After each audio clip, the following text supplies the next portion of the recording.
Hello, my friends. As you have seen throughout your episodes, I had a fabulous destiny, and it may not be over. But when I was living these extraordinary events and experiences, I did not realize how exceptional they were. It was a long time later, telling them, that I realized how out of the ordinary what I had experienced was. Through this artistic experience, I discovered another universe, another conscious dimensions that communicates with us in a symbolic way, among others, through numbers in a universe synchronism God. But a God very different from the one described by the various religions and much closer to what science discovers at the level of particles, of the structure of the universe, and of archaeology.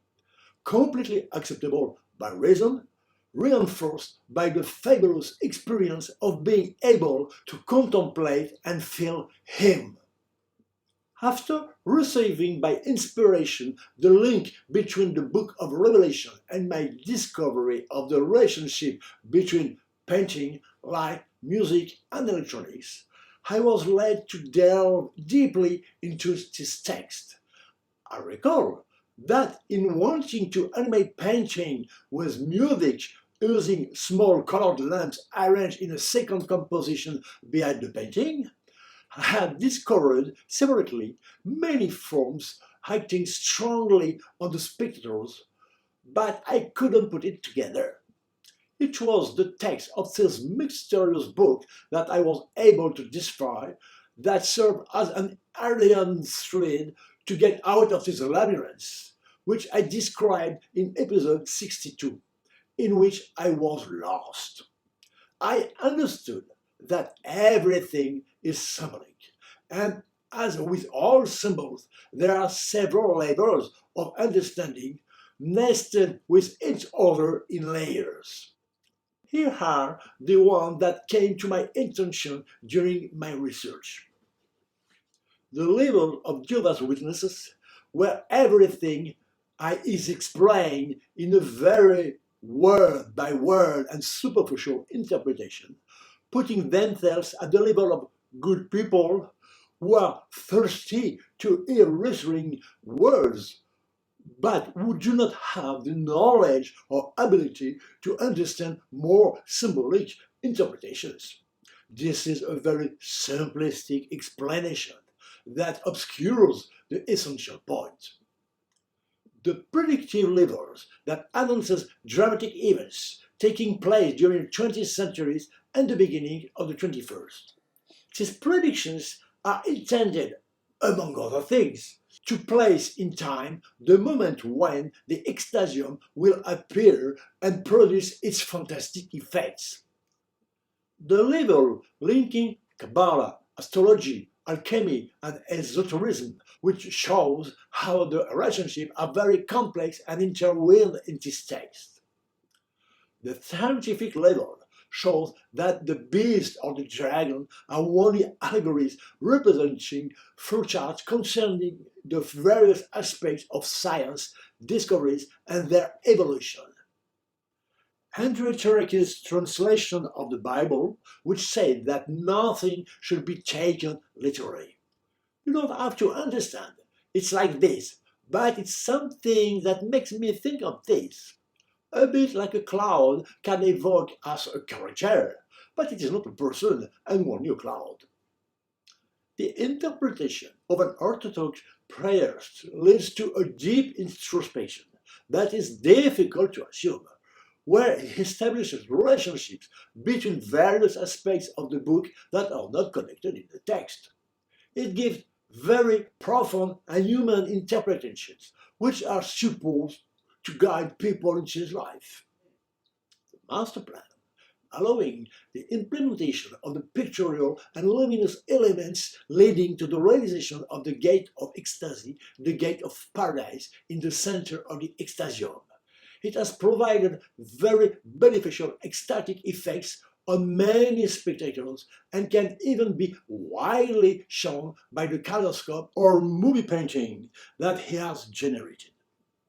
The material portrait of God is very symbolically evoked by the 24 elders corresponding to 24 quantum particles forming the nucleus of the atom, and the 4 living ones representing the 4 fundamental forces of the universe. Then, in the part corresponding to the celestial Jerusalem, we find the pill-shaped doors accompanied by angels, evoking protons and neutrons. The gems of the bays correspond in this perspective to electrons. The corridor of infinity, evoking the building of the city, by the proportion 10,000 times smaller of the central square, represents that between the atom and its nucleus. The river of life evokes the electromagnetic wave springing from the nucleus of the atom. The book of Revelation, beyond its various meanings, represents the material portrait of God, that is to say, the atom, which is the basis of the whole universe. As the first part of this symbolic portrait is at the beginning of the text, after the prologue, and the second at the end with the heavenly Jerusalem, we have an explanation for 21.13. I am the Alpha and the Omega, the first and the last, the principle and the end. The inner energetic portrait of God. By contemplating the kaleidoscopes resulting from the electronic painting, animated by the music of Dreammaker, which it generated itself, one can feel intense feelings of very beneficial ecstasy. These effects can be perceived more or less strongly, depending on the way you look at them and your sensitivity. It is only in an ecstasium that you can feel them more strongly. They serve as a preparation for entering the higher level of divine contemplations. Listening in the ecstasium to music of high inspiration, especially vocal and feminine, in particular the voice of Maria Callas, give me sensation of supreme happiness, of extraordinary intensity. This phenomenon is produced first by the contemplation in silence of the painting illuminated in various ways following a process, making the layers appear in visible light, then in fluorescent light, and finally phosphorescent in the dark.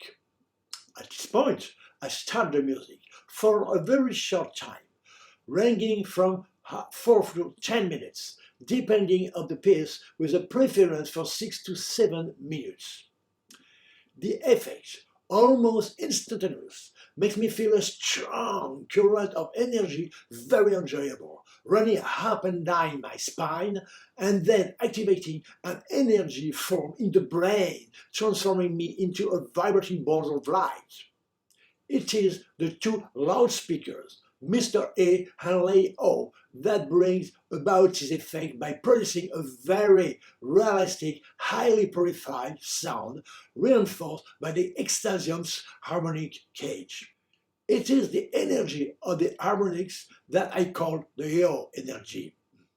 These 2 characters correspond to the 2 witnesses mentioned in the book of Revelations, except that they are not only witnesses, but they are the ones who cause these fabulous effects. At the end of the music, I sit intensely in this extraordinary energy for 2 minutes. Then I go to my room and sit on the edge of my bed. I feel then a very strong intensity of luminous air energy, especially in the head, and which seems to me much longer than the 2 minutes of these durations. Then I lie down, and almost instantly I feel currents of energy running through my body, starting from my feet and giving me the sensation of accessing another dimension, another myself, the real one. I am now just a conscious ball of light with the sensation of contemplating my sound and perceiving the divine spark that it contains. It is an incredible pleasure, a supreme happiness to contemplate the portrait of God and to feel part of it. The phenomenon occurs in three phases of about 20 minutes each and is repeated every night, but with subtle variations that make it never the same. I film myself to show how quickly the phenomenon happens and with an intensity of enjoyment so strong that one could believe that I am being tortured, whereas it's only an orgasmic enjoyment of love. I added the description of what was going on. I specify that this fabulous phenomenon, although discovered by analyzing the book of Revelations, happens beyond any religion belief. It is only a material, physiological effect provoked by the very brief contemplation of the mandala painting at first, and then by the listening of highly inspired vocal music. You may say to yourself, okay, there is a very powerful and beneficial phenomenon generated by the brain in this place. But what shows that it's really God? I asked myself this question, and the answer came to me through many revelations that the ecstasium brought me and that could only come from Him. They answer the great questions that humanity asks itself. What are we doing on earth? What is there after death? Why suffering? The structure of the universe? What is God like? And many others like 666,